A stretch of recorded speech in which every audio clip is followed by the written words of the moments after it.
You know these dating services on the internet? Find the person that's compatible to you. Okay? That's kind of scary. Find the person that's compatible to you.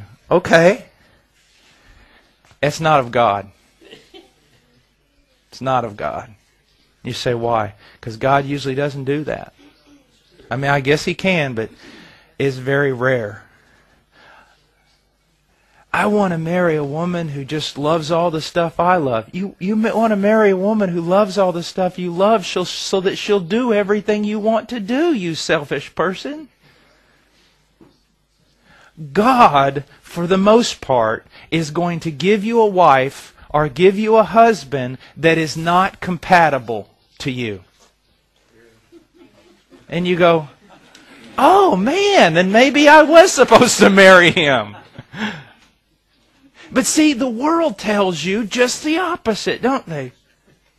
They tell you just the opposite. Why? Because everything the world's going to tell you is selfish and self-centered. They tell you just the opposite.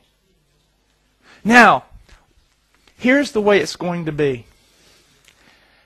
God will give you a mate who is strong in all the areas where they must be strong so that you are not tempted beyond what you can bear.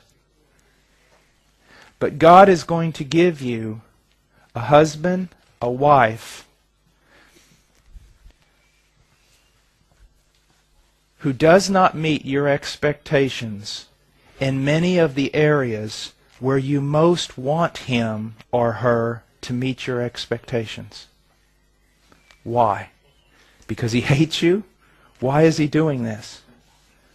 Well, first of all, many of your expectations are probably carnal and self-centered. But the most important reason is this. When you think about Jesus, what do you think about? Do you think about His wrath, His judgment? I don't. I mean, that's there, but when I think about Jesus, if someone said, describe for me Jesus, what are the first words that pop into your mind with regard to Jesus? It would be unconditional love, grace, and mercy. Okay? Now, you know all those prayers that you make? Lord, I want to be like Jesus. Lord, I want to be conformed to the image of Christ. Okay. God's going to give you a mate who does not meet all the conditions. Why? Because if you're married to a man or a woman who meets all the conditions, you will never learn how to love unconditionally. Do you see that? You see, in marriage, you've got to ask yourself one question, and it's the same question you've got to ask yourself in everything. Do you really want what God wants? And most people, and some of the times, I don't. See, God wants your conformity to the image of Christ. You want a storybook marriage. You want a Hollywood marriage. At least the one on screen, not in the one on real life. God wants you to become conformed to the image of Christ. So He will oftentimes give you a mate who does not meet all the conditions, and many times the most important conditions to you.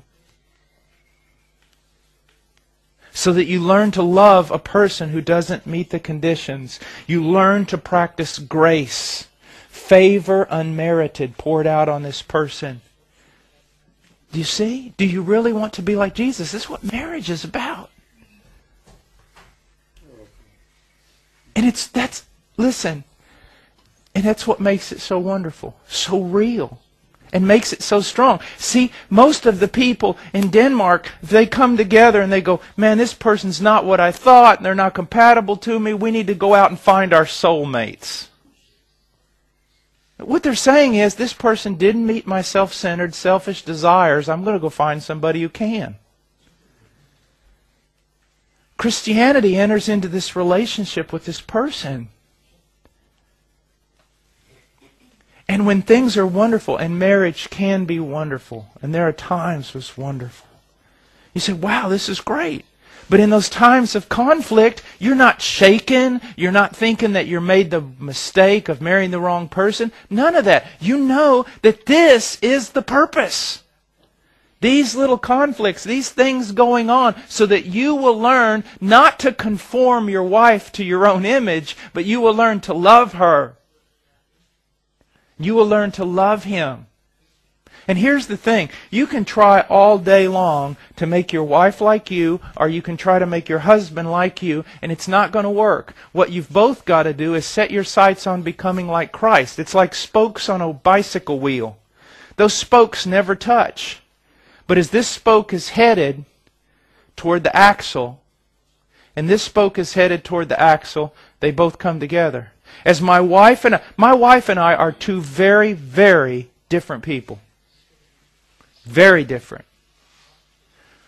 But as she is headed toward Christ, conformity to Christ, and I'm headed toward conformity to Christ, we come together.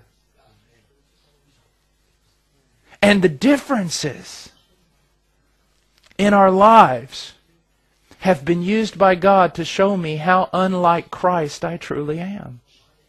I'll give you an example. This embarrasses me to tell you, but I'm going to tell you. When I got married, I thought my wife and I would be a Batman and Robin team. You know, tag team wrestling, going out there witnessing in the streets and all kinds of stuff. My wife, when she opens the Bible, it's amazing. I mean, the woman, you know, can just look at a passage and just start saying all kinds of wise things. She can write and all kinds of things. And I was just, but she wouldn't. And I would be like, look, you're just so gifted. You're wasting your life. Why don't you do this? Why don't you do that? And I'd get so frustrated. And one day she broke down crying in front of me. And she said, I just want to be your wife.